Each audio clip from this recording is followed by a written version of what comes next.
नमस्ते स्टूडेंट्स। आज हम अंडरस्टैंड द सेल्फ जो हमारी स्वयं की समझ कोर्स है उसके अंतर्गत जो संप्रेषण है उसमें जो सामूहिक यानी कि जो सामूहिक और जो व्यक्तिगत संप्रेषण है वो क्या है। कक्षा कक्ष के अंतर्गत या कक्षा कक्ष शिक्षण के अंतर्गत शिक्षक के द्वारा सामूहिक और व्यक्तिगत संप्रेषण के ऊपर ध्यान दिया जाना चाहिए। अधिकतर सामूहिक संप्रेषण कक्षा कक्ष शिक्षण में होता ही है, क्योंकि कक्षा कक्ष के अंतर्गत एक साथ बालकों के साथ जो शिक्षण करवाया जाता है और विचारों का जो आदान प्रदान होता है, जो सूचनाएं दी जाती है, वो हमारे सामूहिक संप्रेषण में आता है।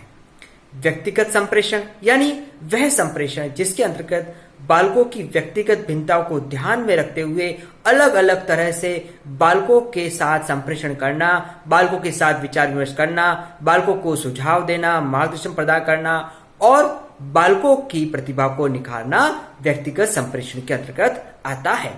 इस संप्रेषण के अंतर्गत हम बालकों के बारे में जानकर, बालकों को व्यक्तिगत रूप से समझकर किस तरह से उसको उचित रूप से मार्गदर्शन प्रदान करके उसको संप्रेषण देना, यानी कि उसको एक तरह से हम सुझाव देकर उसको आगे की ओर अग्रसित कर सकते हैं, वो हमारे व्यक्तिगत संप्रेषण के अंतर्गत आएगा। आइए हम सबसे पहले इस व्यक्तिगत संप्रेषण को जानते हैं कि जो ये व्यक्तिगत संप्रेषण है ये क्या है। जैसा कि इसका अर्थ समझ जानिए, यानी कि बालक को अलग अलग रूप में जो संप्रेषण शिक्षक के द्वारा किया जाता है वो व्यक्तिगत संप्रेषण में आता है। इसके गुण क्या, इसके बेनिफिट है क्या, इसके गुण है, इसके गुण के माध्यम से इसके बारे में हम अच्छे से समझ सकते हैं। सबसे पहला ही बाल केंद्र यानी बालकों के अनुसार ये संप्रेषण कक्षा कक्ष में आयोजित किया जाता है। पूर्ण रूप से जो बालक की धुरी है उसके अनुसार यह संप्रेषण बना हुआ रहता है। अगला है बालक स्वयं सीखता है। बालक इसमें स्वयं सीखता है, यानी बालकों के साथ कम्युनिकेशन रहता है, एक शिक्षक का संप्रेषण रहता है, तो उस संप्रेषण में बालक उस पर ध्यान देता है और उसको स्वयं सीखता है, उसके सीधा अपने जीवन में उतारने का प्रयास करता है। अगला है बालक क्रियाशील रहता है। जब बालक पर व्यक्तिगत रूप से ध्यान दिया जा रहा है तो बालक उसमें क्रियाशील रहता है। बालक का ध्यान जो संप्रेषण जिस व्यक्ति के माध्यम से हो रहा है या शिक्षक के माध्यम से हो रहा है उस पर पूर्ण रूप से ध्यान बालक का रहता है, तो बालक इसमें एक तरह से क्रियाशील रहता है। अगला है शिक्षक का व्यक्तिगत प्रभाव। एक शिक्षक का जिस बालक पर संप्रेषण हो रहा है या संप्रेषण का प्रभाव पड़ रहा है उसका व्यक्तिगत प्रभाव, उसके व्यक्तिगत जो आदतें होते हैं, व्यक्तिगत सब कुछ होता है, उसका प्रभाव पड़ता है। यह विधि रोचक है, यह रुचिपूर्ण विधि है, क्योंकि इसमें रोचकता बनी होती है, क्योंकि शिक्षक और बालक दोनों आपस में जुड़े हुए रहते हैं और इसमें इंटरेस्ट का वातावरण बना रहता है। बालक पर व्यक्तिगत ध्यान, इस विधि में बालक पर शिक्षक द्वारा व्यक्तिगत ध्यान दिया जाता है, उसकी कमियों को दूर किया जाता है, उसकी आदतों को सुधारा जाता है, उसको एक अच्छे रूप से आगे के जीवन के लिए तैयार किया जाता है। तो हम कह सकते हैं बालक पर व्यक्तिगत ध्यान इस विधि में किया जाता है। बालक की मनोदशा का ज्ञान, अब बालक की जैसी मनोदशा होगी, जैसा बालक का मन होगा, यानी क्या वो चाह रहा है, किस तरह से उसको मार्गदर्शन करना है, उसकी मनोदशा को ध्यान में रखा जाता है, शिक्षक को इसका ज्ञान हो जाता है और उसी के अनुसार उसको आगे के लिए तैयार किया जाता है। अगला है सभी प्रकार के बालकों को लाभ। इस विधि के अंतर्गत यानी कि इस संप्रेषण में जो निम्न बुद्धि के बालक होते हैं या मंद बुद्धि के होते हैं या उत्कृष्ट बुद्धि, यानी कि जो आईक्यू लेवल वाले जो भी स्टूडेंट्स होते हैं, जो भी बालक होते हैं, उन पर विशेष तौर पर और सही प्रकार से ध्यान दिया जाता है। अगर उत्कृष्ट प्रकार के बालक है तो उनको किस तरह से कम्युनिकेशन करना, निम्न बुद्धि या जड़ बुद्धि वाला बालक है तो उसको किस तरह से कम्युनिकेशन करना, तो सभी तरह के बालकों का इसमें ध्यान दिया जाता है। तो यह है हमारे व्यक्तिगत संप्रेषण के गुण। अब इसके दोष, इसके क्या क्या दोष है।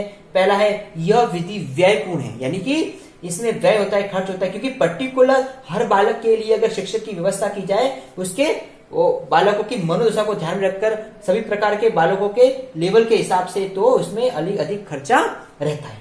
प्रत्येक बालक के लिए शिक्षक का प्रबंध नहीं होता है।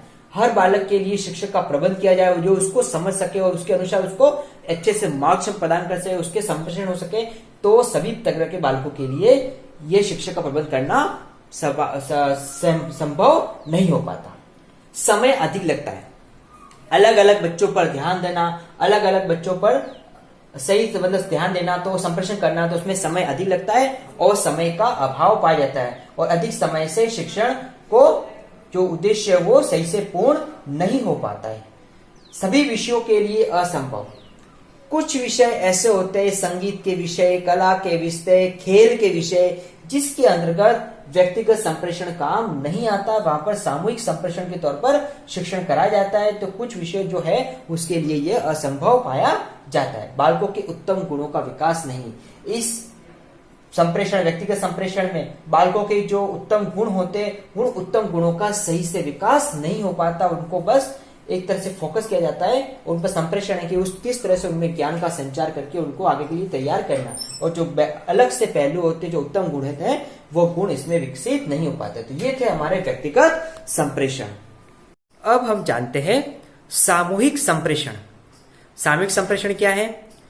कक्षा कक्ष जो शिक्षण होता है, कक्षा कक्ष में जो आयोजित होता है, वो सामूहिक संप्रेषण कहलाता है। अर्थात कि कक्षा कक्ष में अध्यापक अपना शिक्षण करवाता है, एक साथ बालक बैठते हैं और उनके साथ जो शिक्षण करा जाता है वो सामूहिक संप्रेषण में आएगा, जहां पर एक साथ बालकों के साथ विचारों का आदान प्रदान किया जाता है। तो ये हमारा जो है सामूहिक संप्रेषण कहलाता है।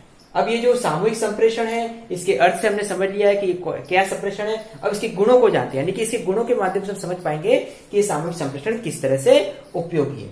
और भारत जैसे जो जनसंख्या वाला देश है, जहां पर कक्षा कक्ष में बालकों की जो स्ट्रेंथ रहती है, उसके हिसाब से जो सामूहिक संप्रेषण है वो काफी प्रभावी और सार्थक है, जिसके माध्यम से बालकों को सही से शिक्षित करके उनको अच्छा सा मार्गदर्शन प्रदान किया जाता है।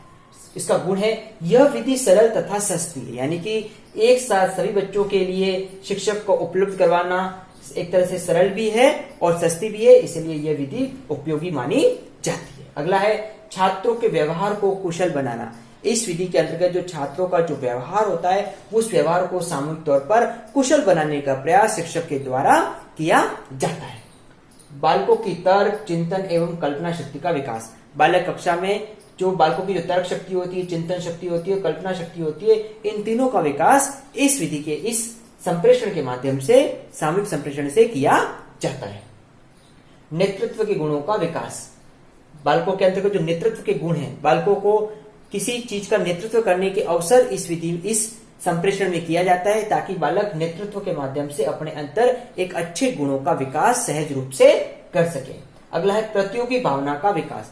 सामूहिक तौर पर शिक्षण करवाना, सामूहिक तौर पर संप्रेषण दे करना, तो कहीं ना कहीं बालकों में जो प्रतियोगी भावना होती है कि कौन कितना अच्छा बनना चाहता है, कितना बेस्ट बनना चाहता है, तो इस तरह से जो उनकी प्रतियोगी की भावना होती है, कंपटीशन की जो थिंक होती है, वो कहीं ना कहीं इसमें विकसित होती है। अगला है सभी विषयों के लिए उपयोगी।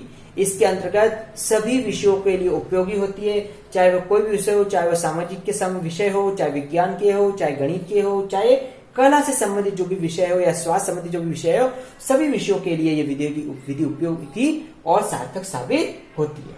अगला है अनुकरण का विकास। बालक इसके माध्यम से, इस संप्रेषण के माध्यम से अनुकरण करता है, अनुकरण के माध्यम से सीखता है, तो बालकों के अंतर्गत अनुकरण का एक अच्छा सा विकास होता है और वो किसी भी जो सीख रहा है उसको सही से अनुकरण या अनुकरित करता है। अगला है संकोची बालकों के उपयोगी।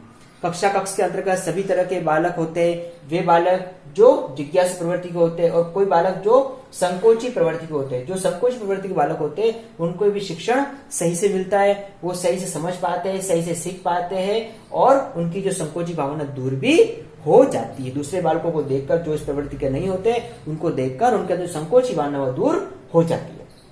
तो ये था सामूहिक संप्रेषण के गुण, जिसके माध्यम से ये संप्रेषण किस तरह से उपयोगी और सार्थक साबित होता है। अब इसके दोष को जानते हैं, जो इसकी कमियां हैं।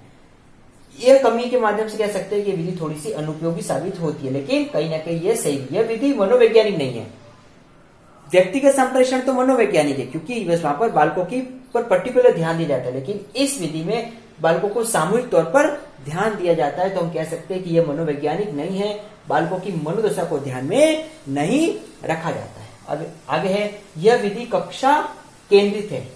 यह विधि बालक केंद्रित ना होकर कक्षा केंद्रित है, क्योंकि यहाँ पर बालक के अनुसार नहीं, कक्षा के किस तरह से शिक्षण कराना है इसके अनुसार ध्यान दिया जाता है, तो ये पूरी तरह से कक्षा केंद्रित बन जाती है। अगला है समय सारणी में बांध देती है। इस विधि में सामूहिक शिक्षण होता है, उसके लिए टाइम टेबल बनाया जाता है, तो कहीं ना कहीं जो समय सारणी होती है उस समय सारणी के अनुसार ये पूर्ण रूप से बांध देती है। समय के अनुसार विषयों को पढ़ाया जाता है, शिक्षक आता है, संप्रेषण करता है तो समय सारणी में बन जाती है। अगला है शिक्षक व छात्रों में संप्रेषण नहीं। इसके में शिक्षक और छात्रों में संप्रेषण नहीं हो पाता है। शिक्षक सिर्फ एक तरह से अपना इंस्ट्रक्शन, अपना संदेश बालकों तक पहुंचाते हैं, बालक उसका अनुकरण करते हैं और किसी विशेष परिस्थिति में बालकों को बोलने का मौका मिलता है तो इसमें संप्रेषण नहीं हो पाता। बालक सक्रिय नहीं रहता है, इसमें बालक एक्टिव नहीं रहता है क्योंकि सक्रिय सिर्फ शिक्षक रहता है, वही अपना जो भी संप्रेषण है यानी कि जो कहना चाहता है, जो बात पहुंचाना चाहता है वो रहता है, बालक सिर्फ श्रोतागण के रूप में सुनता रहता है तो बालक इसमें निष्क्रिय हो जाता है और इसमें सक्रिय नहीं होता है। इसके अलावा जैसे बहुत सी ऐसी बातें हैं जैसे कि सभी तरह के जो बालक होते हैं, चाहे मंद बुद्धि होते हैं, चाहे उत्कृष्ट होते हैं, जड़ बुद्धि, ये सभी तरह के बालकों के लिए समान रूप से लागू नहीं हो पाता क्योंकि शिक्षक सिर्फ कक्षा के अनुसार शिक्षण करवाता है, कक्षा के अनुसार संप्रेषण करता है तो सभी तरह के बालक इसमें आ जाते हैं और सभी तरह के बालकों का इसमें ध्यान नहीं दिया जाता है। इस तरह से हम कह सकते हैं कि सामूहिक संप्रेषण क्या है और इसके गुण और दोष क्या है। दोनों संप्रेषण का अपना एक अलग महत्व है, दोनों को एक अलग तरीके से लेना होगा। जहां तक कक्षा कक्ष की बात आती है तो वहां पर सामूहिक संप्रेषण ही सार्थक है और हमारे इस संप्रेषण के माध्यम से हम हमारे शिक्षण को प्रभावी और सफल बना सकते हैं। तो आज की कक्षा में हमने संप्रेषण के अंतर्गत जो व्यक्तिगत संप्रेषण और जो सामूहिक संप्रेषण होता है इन दोनों के बारे में जाना और दोनों किस तरह से महत्वपूर्ण और उपयोगी है उसके बारे में हमने समझा। हम शिक्षक होने के नाते दोनों संप्रेषणों को हमको समझना होगा। जहां हमको जरूरत हो कक्षा कक्ष में वहां पर हमको व्यक्तिगत संप्रेषण का भी सहारा लेना होगा। Thank you. संप्रेषण के अंतर्गत व्यक्तिगत एवं सामूहिक संप्रेषण को बताइए।